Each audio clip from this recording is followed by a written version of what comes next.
Okay, everyone. I want to thank you for being here for our Ben Talks About Classes stream. So you know what I'm going to ask you, since I've switched computers now. Can you hear me? Does everything sound good? You can. Excellent. Okay, I want to thank you guys for being here for the last couple days, and the last couple weeks actually, while we've been streaming and having the schedule and for you joining us. And just want to sincerely tell you that I'm really pleased to have a community that gets to be a part of all of this with us from the very beginning of systems all the way up to launch. And I'm excited to see what you think as Ben talks about the work that he's been doing for the last few weeks and how this is all going to work with Beta 1 and you testing. So let's get to Ben and see all about classes. Yay. All right, so this is basically going to be a design update about classes, where we've been going, what we're doing, just like Genesee said.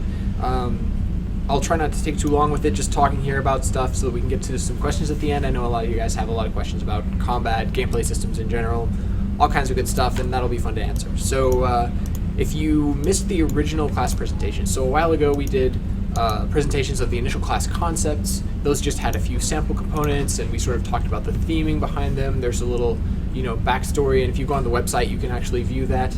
I don't know if Genesee has the website up here or something. Yeah, so you can go here on the website to each realm's website and see their available races and classes. If you click on the classes, you can get some of that info on there. And if you are a new backer or just somebody who's watching and interested in the game, you can go on to our YouTube channel and watch those old presentations, and you can get some more background on where we started with these classes. So since then, we have been going through and updating these classes. We've gone through adding a lot of new abilities, getting some more refinement on some of the ideas and concepts and thematics for what these different classes will do. And Genesee, I think, has some images here that James Koo put together with some icons and some of the categories of the ability components. So we can get those up on the screen. We can just sort of talk around what the different classes sort of have. Sure. All right. Tell me which one you want, and we'll just put it up. Just start with whichever one you have there. Do you got healers or? Yeah, I have physician up. Physician. Okay. And so you'll see each of these classes now, compared to what's on the website, has a range of 30 to 40 components. These are just sort of starting components that are going to be unlocked like within the first few weeks of gameplay through the progression system that we've talked about before. We'll talk about a little bit again later. Hopefully, a lot of these abilities will stay relatively in their current form. They're all designed. They have descriptions. They have properties. They have everything that they need. They just need to actually be implementable into the game. There's a lot of gameplay systems that are still on the way to being implemented, so they're not quite there yet. These aren't viewable on Hatchery for those of you who've been playing on our playtests in either IT or Alpha. But they're on the way to getting in there, and hopefully we'll be able to get most of these in the beginning of Beta 1. Obviously, this is stuff that is just designed on paper right now, and not a lot of it is actually implemented, so that means a lot of these things will probably change as we get into our first rounds of playtesting, checking these things out, being like, oh, this didn't work very well, this didn't combo well together, this is totally broken and overpowered. You'll see a lot of that coming in the first pass of this, but after that, this will settle down some more. We'll see more things added to this list. You'll see some things drop off, some of these things be renamed, reworked, remade. But this is basically where we are right now, going from the original concept of a class to an actual class that has a set of abilities that are meant to work together and provide a comprehensive class-based combat experience. All right, are you just I'm scrolling through some of those? Okay. The healers right now. So once we have this designed list of components, what we're doing is we're actually taking a import from a spreadsheet into the game. So we've been working on a editor with Bull to try to get all of these pieces put together. I think you talked to him the other day, so you've sort of heard a little bit on his side of the things that we're doing to try to make it easy to get data from the spreadsheets, from the stuff that I put together, into the actual game itself. Then we need to go through in the editor and actually build the logical trees that determine things like, when an effect is triggered, what conditions have to be met, what the requirements are to use something, how much of the different stats of an ability actually count towards different things. And once we have all of that, we need to get the tech finished, which is something that Andrew is currently working on to make it so that we can play our new abilities for these classes. So as we're working on our new animations, we need a new animation system to allow those to actually play. We've been using a very placeholder system for playing our VFX. Mike showed you a little bit, I think, about how the VFX are actually made, but we actually have to play those in the game as well. So once we get to a point where Mike can actually make a VFX, and Scott can make an animation, and DB can make a sound, and we can hook all those things up, then we'll be able to see these things actually happen in the game, which is what's going to happen for beta here in the not very distant future. So that's all coming together all right now. It's not all together at this moment, so if you're on Hatchery, you're not seeing it, but it's something that we're working on individual developer channels and stuff that'll be all merged into Hatchery here pretty soon. We're just going to show the archers. Are we showing archers? Okay. So yeah, as you see, these different classes have different component types. They have different categories. The ability builder, there's I think still a demo on YouTube of how the ability builder works if you haven't seen it before. If you've been in any of our playtests, you are able to see the ability builder in its current form, which allows you to take each of these components based on a sort of map and slot them in together to combine into an ability that does a unique effect based on the way that you combine those components together. And so that'll be a way for you to get out of these relatively small set of 30 or 40 components a very large number of different unique abilities based on the way that you choose to combine them that might be different from the way that other players choose to do the same thing.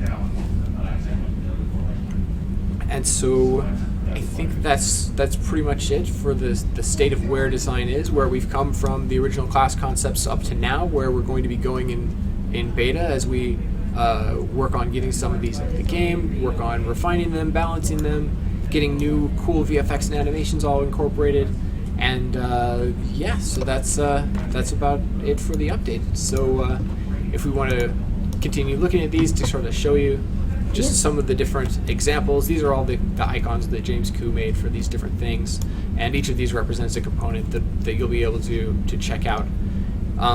But yeah, if there's any questions on any of this or on any just combat-related stuff in general, let's start doing some of that.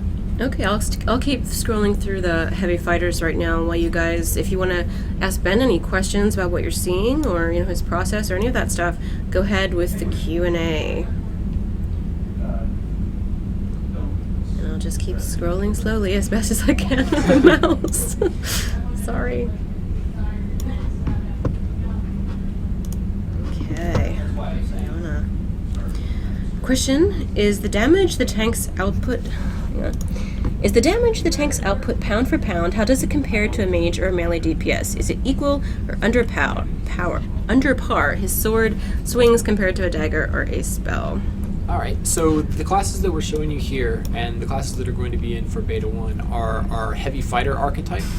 So that's not a melee DPS and it's not a tank. So it's sort of somewhere in between. So these aren't super heavily defensive characters that are going to be, what you would consider like your typical MMO, like raid tank sort of character. And they're also not just a out-and-out DPS, like a sort of berserk offense or rogue or sort of character like that. They are more of a heavily armored character that can either equip a shield and a one-handed weapon, or two one-handed weapons, or a two-handed weapon. So they have a lot of potential to go sort of either way, into a more defensive, protective role or a more offensive, damage-oriented role. But they're still very tough and hard to kill because they're more adept at using heavier armor. A lot of their abilities aren't penalized as heavily for the encumbrance of their armor, and they have ways of overcoming that to some extent, and they have some other abilities that allow them to perform better in a lot of the cases than some of the other archetypes will when they're wearing heavier armor. So they'll be pretty tough and they'll inflict pretty good damage. And so it's sort of not one or the other between tanks and melee DPS. It is sort of an in-between there. Okay, jump back to you and focus on questions. Immortal Mage asks, will crafted arrows be required to use the different types of arrow styles? Yes, so the arrows, just like weapons, we didn't show weapons in this list because a lot of the weapons are universal. Sort of one of our principles of the game in general is that everybody can use everything. So we're not restricting and saying, well, you can't use a sword because you're a mage, or you can't use a polearm because you're an archer. You can pretty much use everything with everyone. The different arrow types are specifically listed among the archers because they're different per realm, and they're much more different than the different types of swords and things are. But you will have to actually create those, and it's sort of the same with the physician, and he has to have his different elixirs, or the stone healer has to have his different stones. And so there are a lot of itemized components in these lists where you have to actually have the item in order to be able to use it in an ability. Can we see these components anywhere, and will they be on the website? Right now, they are only in my own spreadsheets and sort of a little bit on one of our internal channels that's not even Hatchery yet. Once they are on Hatchery, you'll be able to see them there just by logging in one of these characters and checking out their list in the ability builder and in the spellbook. We're not putting them on the website yet because a lot of these are very in flux. We don't have a lot of the functionality behind a lot of these abilities. Like, for example, if something says, on a killing blow, you get a bonus to the damage of your next attack. Well, that's not a piece of tech that we have that we can really support yet. And we're still working on getting a lot of those sort of gameplay-related functionalities hooked up into the ability system so that we can do those sorts of things. And so we don't want to put a bunch of stuff out there where it's like, well, it's on the website, why isn't it in the game? Or it's on the website one way and we've changed it and iterated on it in the game, but we have to keep constantly going back and updating it on the website. What we want to eventually do is get it so that the website itself pulls the information from the game so that the game and the website are always in sync. So as we're changing things in the game, if you try to look it up on the website, you'll see the same information. But that's not something we're investing a lot of time in right now. Most of the development is, as it should be, going towards the game itself. So the best place to look for these things will be in the game once they're implemented.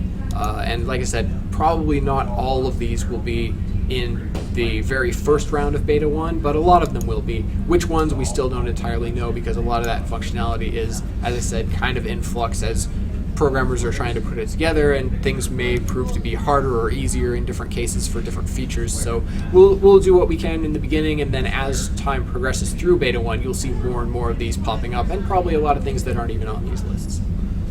You kind of just covered that, but a number of questions on when they can expect to test these classes. Right, so these classes are the Beta 1 classes. So once we start Beta 1, these will be the classes that are in the game. The classes, or archetypes rather, that are in the game right now. If you're on any of our playtests, have been any of the playtests in the past where you have the mage, the fighter, and the healer, those are all going away. So you will not see mages in the game again for a while until we have our actual mage characters, so like the Flame Warden and the Water Weaver and stuff. When you have those guys, then they'll be the next iteration of mages in the game, but those aren't even coming back for Beta 1. Beta 1 are the classes you're seeing here, which are the 3 heavy fighters, the 3 healers, and the 3 archers. And so those will be in for the start of Beta 1. They won't have probably as many components as you're seeing here at the very beginning, but over the course of Beta 1, they will grow to have about this range of components, which, as I said, is about a range of 30 to 40 unique components for their class, and then they have some shared components for things like weapons that everybody gets access to. How do you consider balancing nerf versus bolster weaker classes? It sort of depends. We don't want to do a whole lot of nerfs where it's just make everything worse all the time and have people feel bad because it used to be something really good that became worse. It's better to, wherever possible, make people feel better about something than make them feel worse about it. But that can also lead to an escalation problem where everything has to constantly be getting better. It means the game, everything improves and improves and improves, and sort of the power gets out of control. More of what we're trying to look at as far as balancing is when things are employed and in what context things are useful. So if something just purely does too much damage, you kind of have to tone the damage down, but it'll probably be more the case that something is useful too often or in too many situations. So if there's one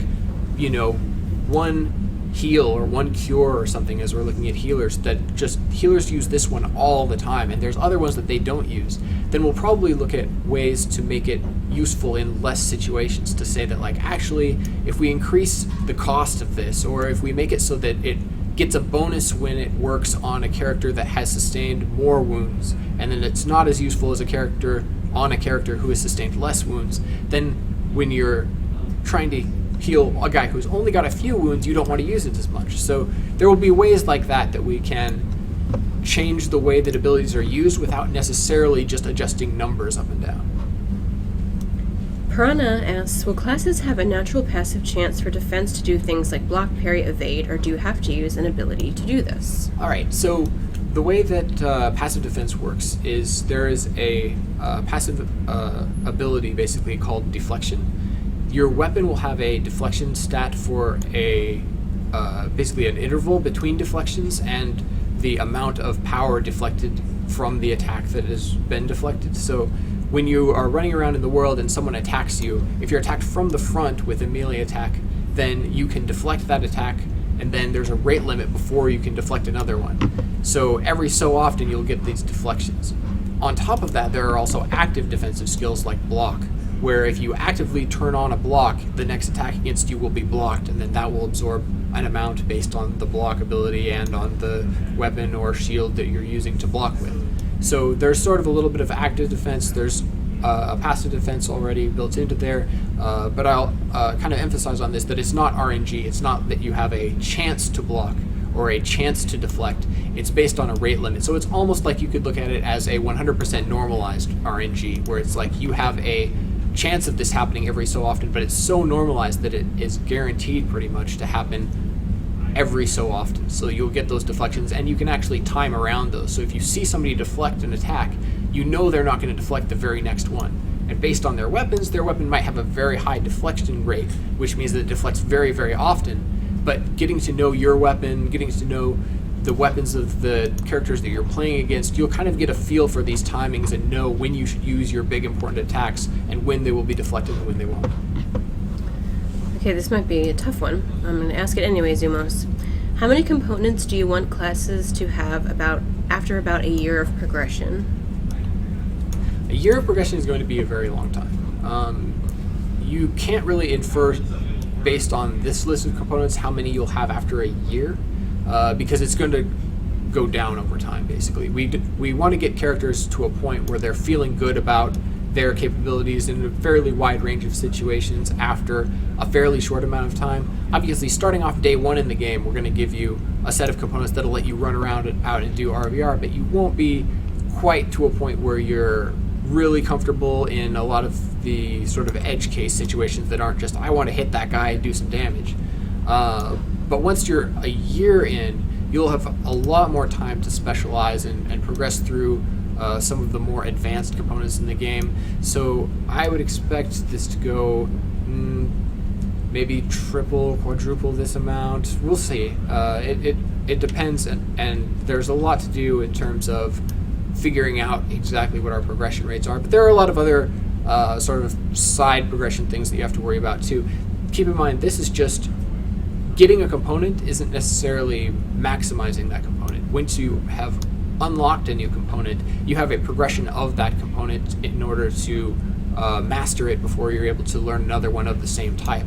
So there's a lot in terms of the progression of the components themselves that is not just getting a new component. So you'll have a lot of this progression day to day in terms of your proficiency increasing that you'll see in the daily report, as we've talked about with the progression system. So hopefully we'll have a good range of components to you get over the course of the year, but that hasn't really come together yet in terms of like an exact number. And just as this is not an exact number, this is what we feel will be a good starting range, but not necessarily something that we've solidified. So on launch, your first month may not even have this many components. It may have more, it may have less. We'll sort of see how that goes and do some more testing to really nail that down.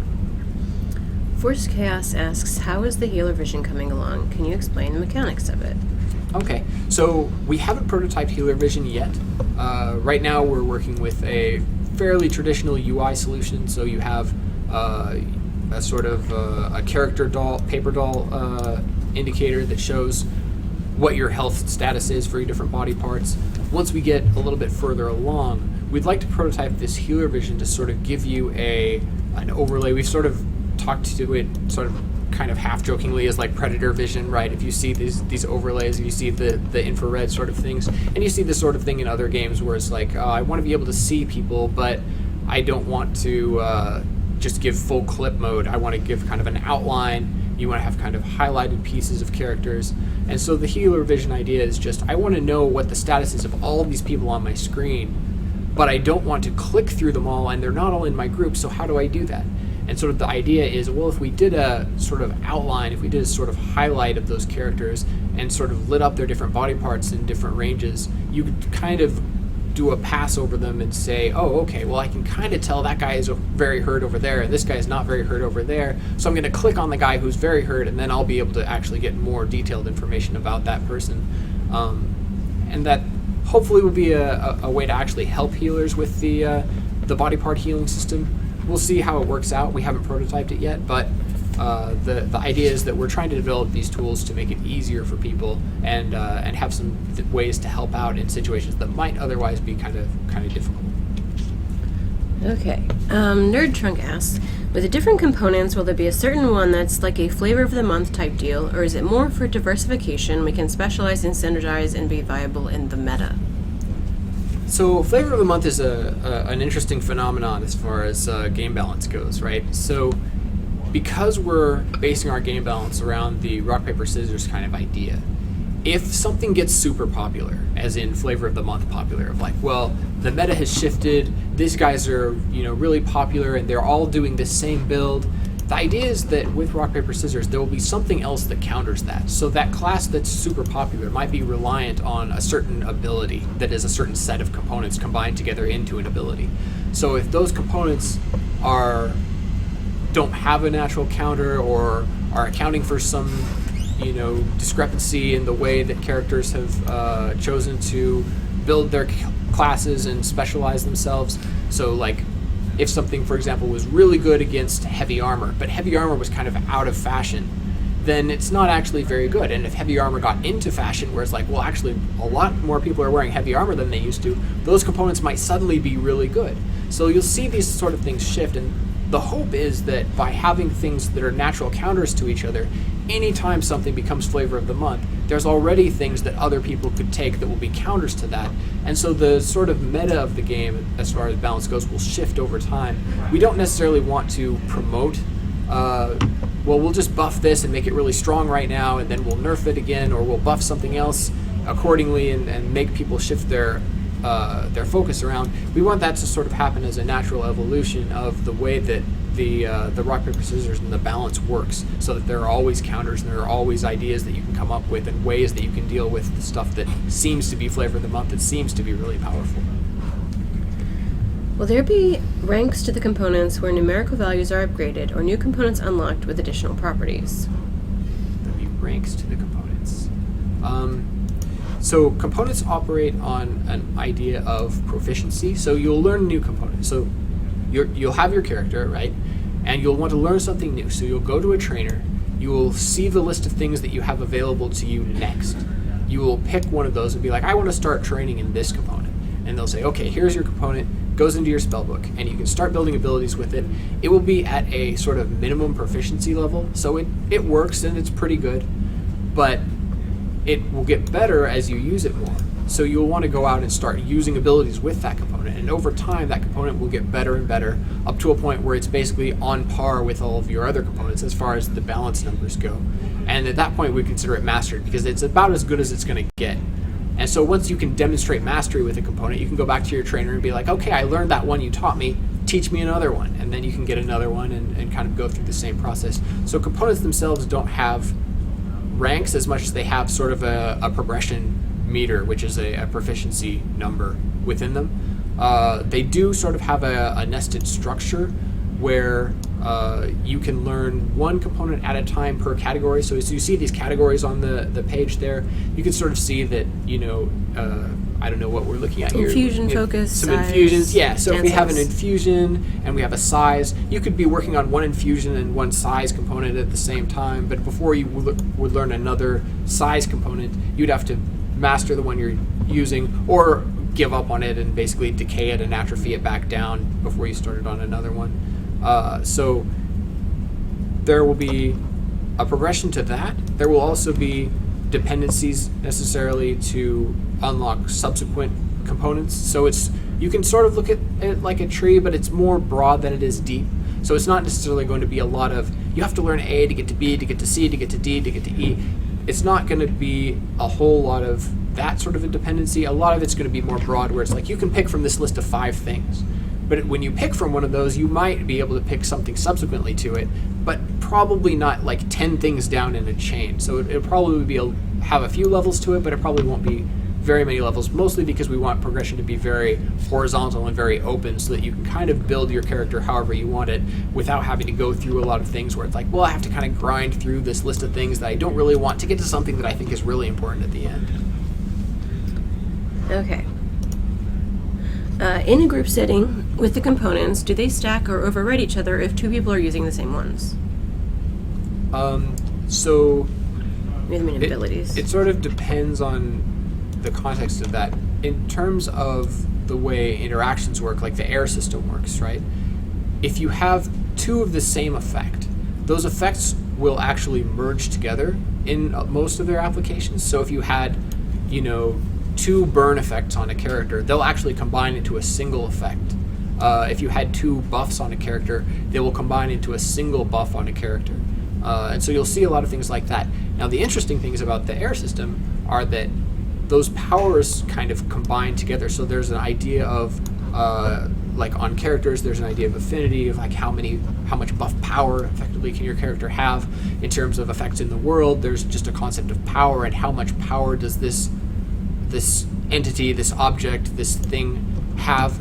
And so if you're combining these multiple things together, they're scaling off of each other, but they can also scale off of each other and combine and come up with resultant effects based on different things. So it's not just, well, I put down a firewall, and then you put down a firewall, and then somebody else puts down a firewall, now we have a very big firewall. It's like, well, we put together a water element and a fire element, and that makes steam. So then you come up with something that's completely new, because those things don't just combine with themselves, they combine with other things. And so there will be a lot of interesting interactions, and a lot of things that, one of the reasons that we're not starting with mages is because mages get super complicated like that very quickly. And the interaction system is something that we're going to have to put a lot more work into than we have already. We've prototyped it out to where some of these things do happen, like water, fire makes steam.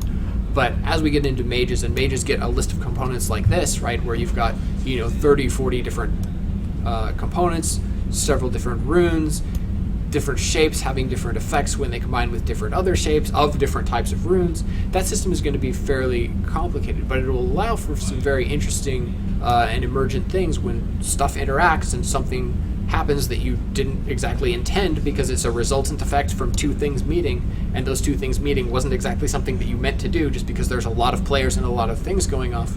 It will be one of the more interesting things about this game overall, I think. And so that's the sort of very long answer to the question of like what happens when things interact. Can a Mjolnir use any hammer for his abilities, or does it have to be a one-handed hammer and shield?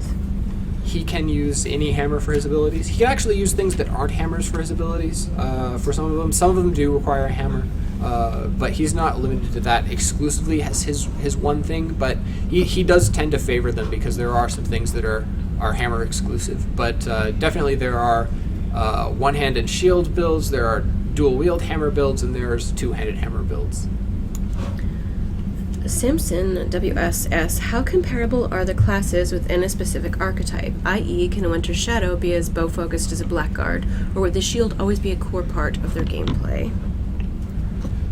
So they're sort of different. So the idea of the characters is that we don't want to make them equivalents, and we don't want to mirror them. So you'll see that even though we don't have the descriptions in here, like the descriptions would be hard to read, and we don't want to necessarily list all those out yet, but even from the names of the components and the icons, you can see that they're not the same. And so you can't effectively be a Blackguard as a Winter Shadow and have basically the same capabilities, right? The Winter Shadow is more skirmish-based character. He has better mobility. He has some more interactions with camouflage once we get camouflage going.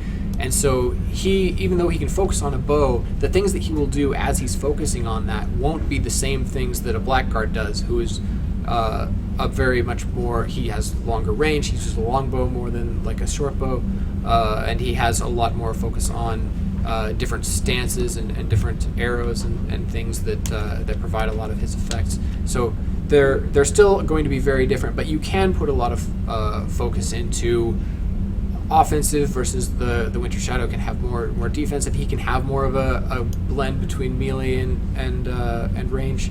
So each of the classes is just intended to be different, and you should be able to focus though and sort of go in a direction that you most want. So if you, for example, wanted not to use a shield at all as a Winter Shadow, I probably wouldn't recommend it, but you probably can.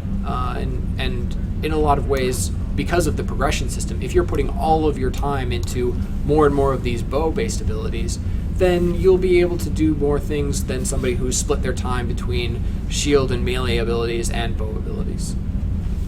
A couple questions about the crafting components and where they are. Oh, okay. So crafting as far as like item making and all that kind of thing? Yeah. Okay. So crafters are kind of a complete aside from combat. So we've really got a much different system than in a lot of games. As probably a lot of you know already, there are a direction with crafters. Crafters are a class, they're completely separate. And so their progression and their capabilities and their methods of doing things and their phases going through the shaping and making and gathering and purifying and all of these different things is just completely different from the way combat happens. And so they are not a part of this list of things. They were not part of the original class presentation that we gave earlier, but we are actively working on those. And so a lot of these steps are happening. We're putting together, we've got our initial list of item templates, and we've got our list of materials, and we've got the way that a lot of these things get put together, and the curves and the happenings as far as the purifying process to get to higher qualities of materials so that you can have better stats on your weapons and stuff. All of that is happening. It's just not part of what I'm talking about, because this is really just talking about the combat classes. So for that, you'll have to look at a different conversation that focuses more on crafting, but rest assured that is something that we're piecing together. I'm not sure at what point the actual crafter class will get either a presentation or an implementation that you can try out on Hashery, but that will be a thing that we're doing aside from this. Will every race be able to be any of the beta classes?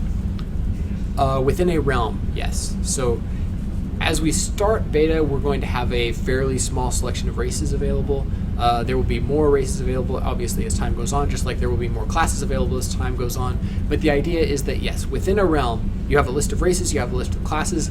Any of them can be any of them. And they're not gender locked either, so any gender, any race can be any class. What can you share beta-wise that will aid with hotbar growth with so many combos available? That will aid with hotbar growth. Okay, yeah. So is this the number of buttons concerned? Yes. Okay, so that's going to be a tricky part of our game, right? Is that you are going to have all of these components, and you could put together a lot of abilities that are just slightly different from each other with a few tweaks, a few modifier components here and there, a few differences in terms of, this one is for shorter range, this one is for longer range, but it's otherwise the same, but then they're going to obviously be on the same cooldown because they're sharing the same components, and cooldowns are component-based as opposed to ability-based. So there's going to be the potential for you to create a very large number of abilities. The system that we have sort of in design right now that isn't implemented yet is to allow you to have different ability groups so that you can toggle on and off groups of things. So if you have, I've got my sieging ability set, you could turn that on when you're in that situation. Or I've got my roaming ability set, I'm going to turn that on when I'm in that situation, so that you don't necessarily have to have all of those on the screen all of the time, and also that you could double up keybinds. So if it's I want to bind 1, 2, 3, 4, 5 to multiple sets, but I'm only going to have one of those sets active at a time, it's fine, because then you can toggle between sets and still have a limited number of keybinds. So we're looking at ways to try and make that more convenient and more possible, because one of the effects of having this ability building system is that you're going to have a lot of potential to make many, many, many abilities.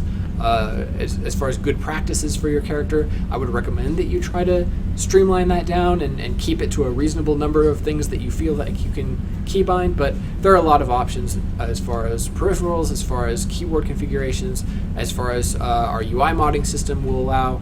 you to actually go out and install UI mods for things that we didn't even think of that will allow you to have more optimal button configurations. So that's something that we think is very important, but it's definitely going to be a challenge because this is a game where you can have lots and lots of abilities. Majurai asks, will weapons influence cooldown periods for abilities, and if so, how do they factor into the calculation? So weapons tend to have a fairly short cooldown, if any, associated with them. The ability components themselves beyond the weapon, so the weapon itself has stats on it. The component for each weapon also has stats on it, and a lot of the stats on the component are taking a percentage of the stats from the weapon. So say you're not very good at using swords, which would be illustrated in the game by your proficiency with the sword component being low. You won't get the same benefit out of the sword itself until you've raised your sword proficiency with the sword component, and then after that you will get better with using that same sword that you had previously. The cooldown then is something that is a property of the components. So weapons you won't want to have a very long cooldown on, because then you swing your sword, you have to wait until you can do anything else with the sword. Most of those are going to be on the other components, on the weapon styles, on the other modifiers, proficiencies, based on how well you do with those will decrease those cooldowns, increase damage, generally make them better in a lot of different ways. And so that'll be a way for you to sort of deal with that. So you won't have to wait for using your sword over and over again, but you will have to choose different styles and different ways to use it, because that's where those cooldowns tend to happen. If dual wielding does Hang on. Quick let me just get in here for a second. A quick Camelot service announcement. We are still testing on hatchery. We made it go boom. We made it go big bada boom. And so we've got a patch going in now that will hopefully res hatchery. So for those of you who are waiting to get back in, Alpha and IT folks, we are definitely going to try to bring her back up again. So that's it. Back to Ben. Okay, dual wielding deflection rates. Dual wielding deflection rates. All right, so each weapon has a deflection stat, or those two deflection stats that I mentioned previously. So if you are dual wielding, you basically get 2 deflections. And for that matter, a shield basically counts as a weapon, and a shield will have a very high deflection. So you will get the deflection benefits of both of those at the same time. If you're using a 2-handed weapon, you're only getting the deflection from a 2-handed weapon. Those don't tend to be very good. 2-handed weapons are more offensive than they are defensive, and this is one of the reasons. Jackram Blackthorn asks, will we get real offhands for casters like books or foci? Yeah, so focus, if you looked at the pictures we were showing earlier, there are focus components, and so these will be ways for you to both add additional effects to your spells and also to gain stats for spells from itemization. So if you're using a sword for your ability, a lot of the contribution of stats coming for that ability are from the sword itself, which means that crafting matters, itemization matters.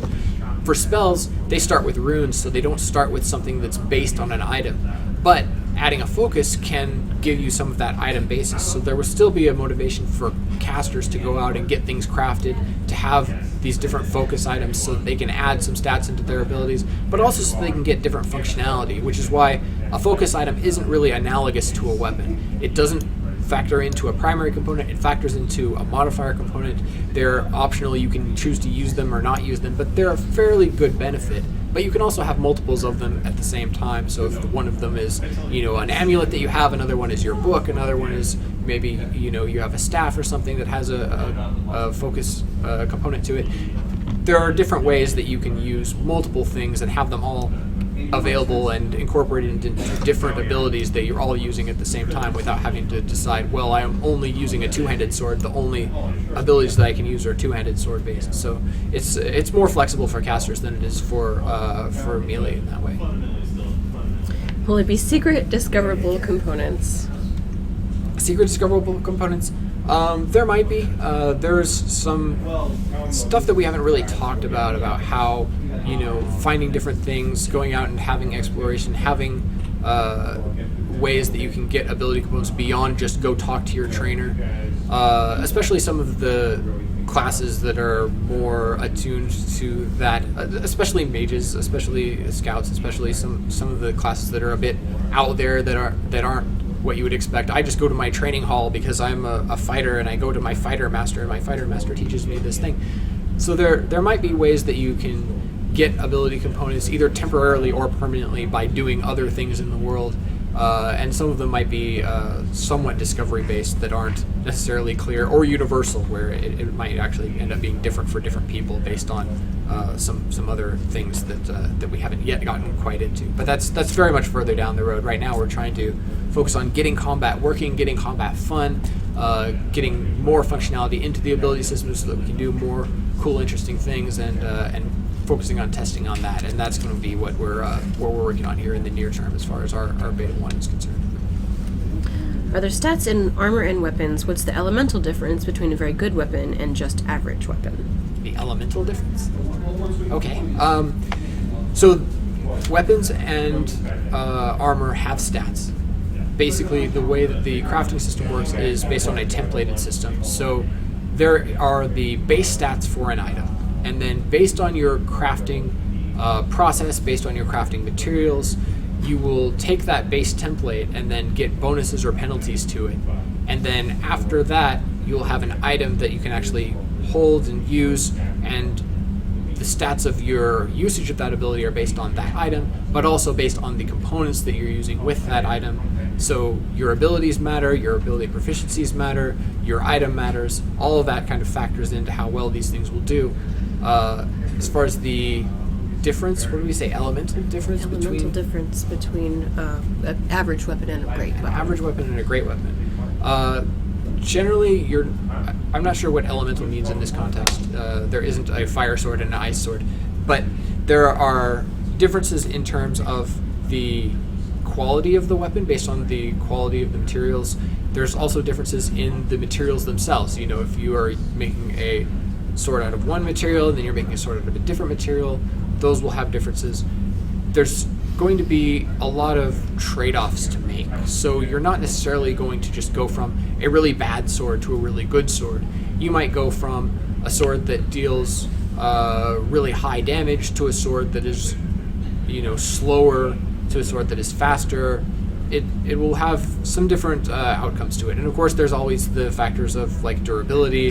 How long is this going to last? How often am I going to be able to repair it before it breaks and I have to replace it entirely? So there's a lot of good and bad, and a lot of back and forth as far as what makes a sword better, what makes a sword worse. We're trying to keep our verticality overall in the game, though, limited, so that you're not going to necessarily start out the game, all my components are terrible, my gear is all terrible, I'm just bad, I get destroyed every time I go into PvP. That would be kind of bad for us because we don't have like a newbie zone, we don't have a PvE progression that you go through before you start getting into conflict with other players. You have to be confident that when you go into conflict with players, even right from the very beginning, you're going to do okay. You might not be doing great, characters have been in the game, earning their progression, maximizing their gear, playing for years longer than you have, are still going to have some pretty significant advantages, but it's not going to be to the degree of many other games that you see that have these very long, very vertical PvE progressions. So there will be some advantages to better swords, but they're not going to be tremendously huge advantages, at least not in terms of damage output and things like that. They will have advantages more in the range of things like durability, of like, actually I only have to replace my sword, maybe way longer intervals than you do when you're a new player. It's like, oh, this sword isn't very good, I keep wearing out my swords, I have to keep getting new ones, but they're also fairly cheap because I'm a new character and don't have very much money, so it's just a convenience thing more than it is anything else. Can you describe the new path system and how it works since it was changed before? Okay, so for those of you who may not be familiar with it, previously we had started out with the idea of what we called a path system, which was when you have a character start out in a class, you have multiple unique paths to go into, which were basically subclassing. So you could go into, path A, and then that would be this sort of a theme, and it would have these sorts of components, and it would have this kind of a focus. And then if you went into path B, it would be very, very different. And so you could have something like this path is focused more on damage and it's based more on magic. This other path is based more on physical sort of abilities and it's based more on defense. And one of them is very fast, one of them is very slow, and almost being to the point where they were completely different classes, where you had multiple of these baked into each individual class. That meant that under that model, we would have had a very low number of classes because each class basically subclassed into unique classes. So you would have had a lot of subclasses, but not a lot of base classes. What we decided was that we wanted to have more unique thematics that wouldn't be shared between the same base class. And so by doing that, we've said now we're only going to have classes. The classes aren't going to have full unique thematic paths. So each class pretty much is what it is, and then you can kind of branch off in terms of your focus, but you're not actually going down like a thematic path anymore. So there's not certain things that you have to unlock to increase your path rank and get these different things that are unique and thematic towards a subclass anymore. You're basically just your base class, and within that base class we're still trying to provide a pretty wide range of flexibility. Some classes more than others, some are more narrow, some are more broad in the differences that they can manage based on the components and the itemization that they choose, but it's not as broad. It's more of, I forget the forum thread and how we phrase that, but it's more of the large number of classes and smaller number of specializations than it is the small number of classes with a large number of specializations. Will there be SFX for almost every spell and action? Well, I'm hoping there will be SFX for pretty much every spell in action. Now, will they be unique necessarily? Probably not. So if you have, a sword hits a heavy armor, let's say, like a metal heavy armor, that might be the same even if you're using 10 different ways to swing that sword, right? But it will probably be different in terms of if that is a more severe hit, if that hit causes bleeding, how that will affect the sounds. It's something like DB is working on putting together. But hopefully we'll have enough variety that it won't get fatiguing, where it's like every weapon swing is ting, ting, ting. If it gets too fatiguing, if they're always the same, it gets a little annoying after a while. We'll hopefully have enough variety built into it and enough of the informationally sensitive contexts to the applications of sound effects when they're played by abilities, so that you'll know, oh, I hit this guy and I penetrated his armor, which means I dealt additional damage to him, or I hit this guy but it glanced off his armor, so I got to use something that's a higher penetration value just based on hearing what it sounds like when those hits happen. There will also be VFX, and there will also be other feedback that you'll be able to tell, but sound is an important component of that because we're trying to make it as immersive an experience as possible, where you're able to tell what's happening by playing the game, not necessarily by reading some text or seeing some pop-ups in the UI.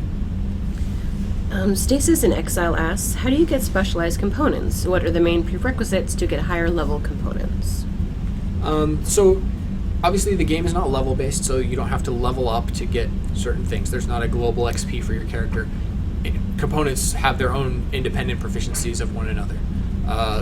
In order to get new components, primarily what you have to do is finish mastering the components that you'd previously learned. So if it's like, I want to go to my trainer and I want to get a new component, well, I'm still working on mastering this previous one, I got to go out and use that some more, and then I can pick a new one and then start working on that one. So you'll kind of work on one of these per type at a time. Once you get into some of the more advanced components, there will be, as I kind of mentioned a little bit previously, there will be some that have prerequisites where it's like, well, I have to do, I don't want to use this example, but I will. Like, if I wanted to learn Fireball 2, I have to know Fireball 1 first. That would be kind of a vertical progression implied in that naming, where it is, well, Fireball 2 is just better than Fireball 1, so why would I ever want to use Fireball 1? But there will be more things like that where there are differences, and there might be more of a trade-off where it's like, well, I want to use the smaller fireball, I want to use the bigger fireball, I want to use the faster one, I want to use the slower one. A lot of the subcomponents and the modifier components have ways to allow you to do that without changing the base component. But the overall point of that is, you will have some things that have prerequisites where you have to do something to get to something else, but not in very, very long chains. So most of the time it's just going to be, well, I've got to finish learning what I'm learning now to learn something next. And then once I'm finished with that, I can pick something else from the list. And once I'm finished with that, I can pick something else from the list. But there will be some cases where it's like, well, I can't just go out and learn this. I have to learn something else before I get to the ability to learn the next thing. But it will be because those things have some kind of a relationship where there's something important thematically or gameplay-wise that makes those two things have some kind of relationship, some synergistic relationship or something that ties them together in a way that one has to come before the other.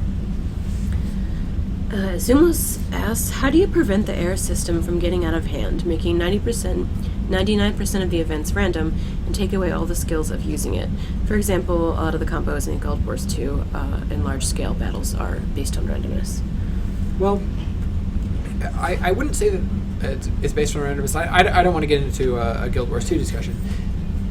Having a lot of things happening is chaotic, but it's not random, if that makes sense. So you have to deal with a lot of things happening all around you. You have to know, oh, there's some archers over there shooting at me. There's these mages casting some spells over there. I don't know what each of them is doing, but I imagine they're doing something. And I'm just going to throw some magic into the middle of all that.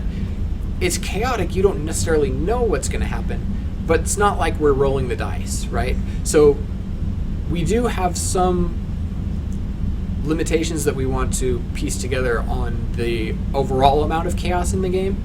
But chaos is one of our foundational principles even. So there will be an amount of uncertainty, unpredictability, crazy random happenings that weren't planned for. But we also wanted, as you pointed out, to make that tactical and make there be some intelligent decision making that goes on as well. And so when you see a Flame Warden, let's say, right, you pretty much know he's dealing with some fire-related things because that's kind of what he does. When you see a druid, he's dealing with these crazy void magic things, and that's kind of what he does. And so there will be some idea of what's going to happen, even without knowing, oh, he's casting spell A, he's casting spell B, that's made up of such and such components, and therefore I need to do this other specific thing. We've also sort of shown some concept images of how like mages will display what they're casting when they're casting spells by kind of showing their components as part of their casting VFX. So stuff like that will help us, and we haven't prototyped this out yet. Like I said, mages are a bit further along because they're more advanced, because they're more complicated, because they're going to add a bunch of chaos that we've got to figure out how to wrangle. Once we get into doing that, we're going to try to find ways to make it a fun part of the tactical experience and make it part of the skill of playing RVR is being able to predict these things, being able to tie in your actions to what's happening. And once we get a good mix of that, and once we've made it so it's not too just random, crazy, silly, and it's not too, well, it's completely well understood and formulaic, and people just only do these specific things because they always know that they will always work. I think we'll look for a good mix of that, and once we've gotten to that point, I think we'll have something that's really fun and unique. Do ranged projectiles automatically hit at max range, or is there an accuracy skill check? Okay, so we're using server-based physics for the game. Some of you may or may not know really all the implications of that. But what it means is that when a projectile flies through the air, it's actually traveling through space. A lot of games fake this, right? So when you see a bolt spell or something, what it's usually doing is saying, okay, this person cast the spell, and that person's going to get hit by the spell X number of seconds later. And then the actual VFX traveling through the air is only kind of coincidental, and it'll hit them basically no matter what. In our game, that's not true. The projectiles flying through the air are actually flying through the air. So if they get intercepted by something, if they hit somebody who's standing in front of your target, if there's a tree or something, it'll hit the tree.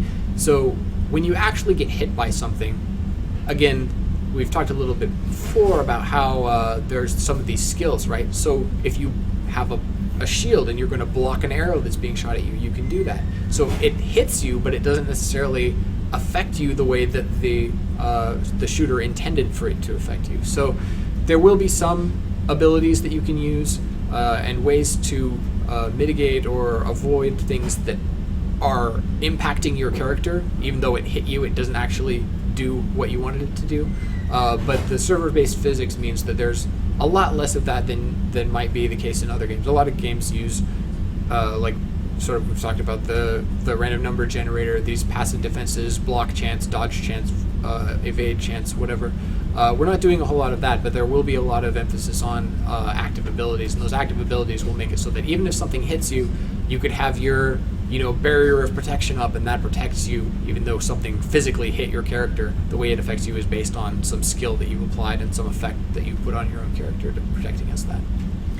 Are elixir stones and runes crafted by crafters? Are they consumable or semi-permanent like weapons? Elixirs, stones are items. Runes at this point are kind of abstract. Those might get tied into an itemization at some point. Right now they're not, and that was kind of the difference that I mentioned earlier between crafters, or between mages and fighters, between magic users and melee characters. Whereas a sword is an actual weapon, a rune is just sort of a learned idea. So a rune just has its own stats baked into itself, whereas a sword component has its stats largely derived from a sword weapon, even though the sword component has its own stat modifiers on top of that. What happens for mages is that they have a lot of their item dependency based on their focus items, like we were saying. So the focus item is a crafted item that you would actually have to have on your character, and then it would have stats. And in the same way as a sword, those stats would be taken by the focus component that's used to leverage that item, and then modified to some extent, and then incorporated into that ability. So that ability is kind of based on the item, also based on stats inherent to the ability itself. So CU is going to have skill trainers. I thought that was something you didn't want to do. I'm not sure why we didn't want to do that. Maybe it is. Maybe I'm not aware of why we don't. It's just for the sake of go back to some place to pick up the new component that you need to learn, so that there's a method for your character to acquire new things.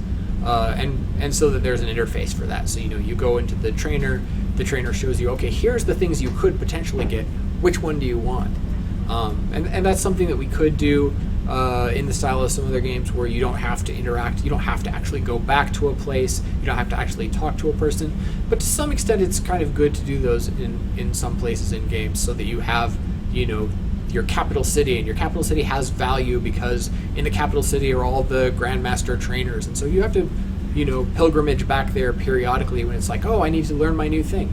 Well, I'll go back to the capital, and every once in a while I'll visit there, and I have a safe apartment that I keep in there where I have some extra stuff, and I can pick up some supplies at the big grand market that's in the capital that has much more populated and much more well-stocked merchants than the, kind of out-of-the-way haphazard markets that are way off in the front lines where I usually hang out, where I'm doing all of my fighting. So we'll see how that ends up working out. It might be that we, let you actually have trainers as part of your NPCs for your own outposts and your own plots, the same way we're allowing you to hire guards. So we'll see how that all works out. That's a very future system, though. It's pretty far away from where we're worried about right now. Right now, we're going to be doing a very simple version of the progression system. During beta, what you can expect is to have a bunch of components, be earning progression towards those components based on a very simple progression metric.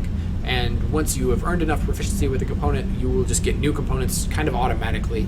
But you will actually see the early version of the progression system where you are going out, using stuff, learning components, earning proficiency, learning more components, and the very, very early first version of that will be a beta thing you can try out here pretty soon. Okay, Graveward, last question for Ben. His time is running up, and you've asked this a number of times, so let's ask it for you. Could you fully explain the guard system, especially active guard ability, to put on teammates to share incoming damage? Will it be available to more classes than just heavy fighters?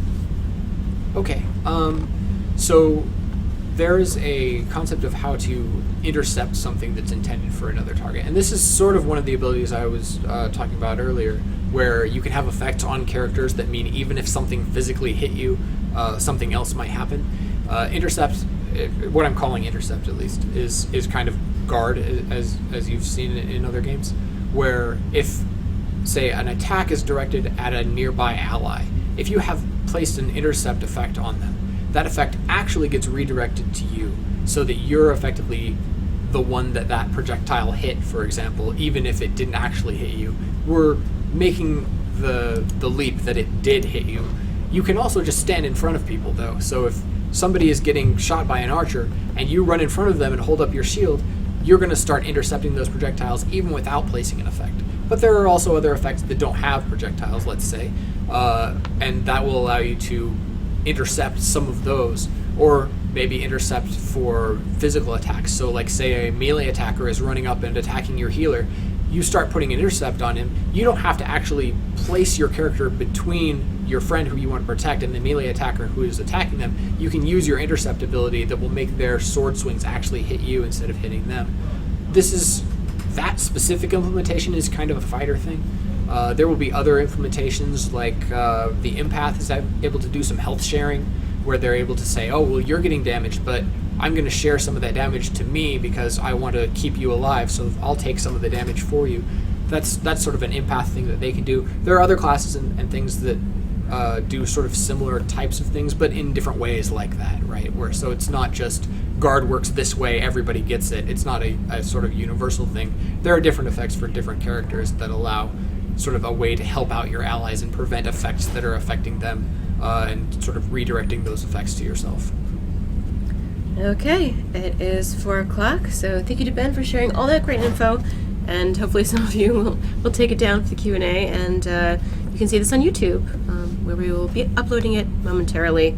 So yeah, come to YouTube and see all the things if you missed any of the section of the stream. Good. All right, yep. Okay. Sounds good. See you guys later.